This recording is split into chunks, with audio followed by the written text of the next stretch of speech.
Are you considering buying a house with a well? Well, stick around, I'm going to answer some of your questions.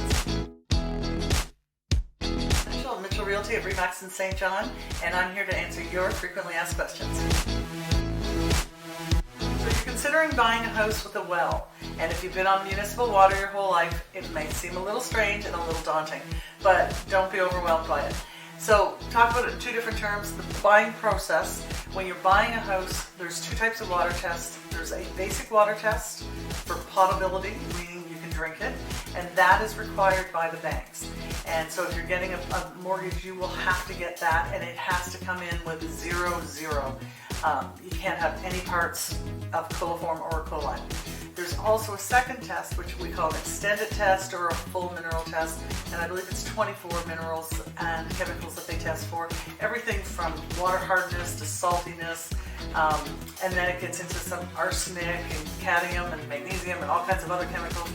And that test takes about 10 days to do. So most buyers aren't doing it during the sale process because it slows down the buying process so much that sellers will lean towards a different offer. So most buyers aren't putting it in for now. So when you buy a house, you've got to get a water test done, either a basic or an extended. If either of those tests have issues, I recommend you use a water testing company, a lab. They will come back and either shock the well, they'll put a reverse osmosis system in, they'll do a UV light or a water softener, the kind of the basic things you see that they install to fix water problems. So buying a house with a well shouldn't be that overwhelming. It should be a fairly simple process. But what about owning a house with a well, ongoing? You're going to have some extra mechanical parts in your house, a pump that's either going to be at the bottom of the well or it's going to be in your house. And so it's either pushing water from the bottom of the well up or it's pulling it up, depending on where the pump is and which type of pump. I don't think there's one pump that's better than the other, it's just a variety. And you're going to have a pressure tank also in your house. So a couple of mechanical things that are fairly easy to deal with and not an awful lot of work. But you should be getting your water tested a couple times a year. I would say spring and fall are good times to remember to do that. It's like the batteries in your smoke detectors.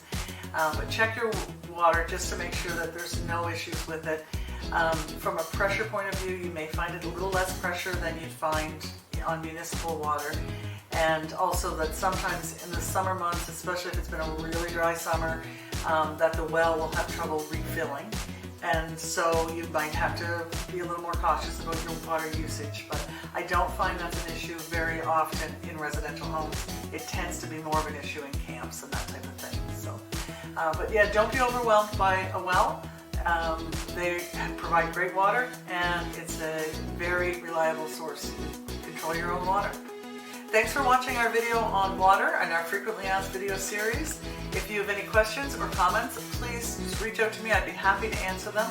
And if you're looking at wells and looking for information on wells, then you probably need some information on septic systems, so stick around and watch that video as well. And don't forget to like and subscribe.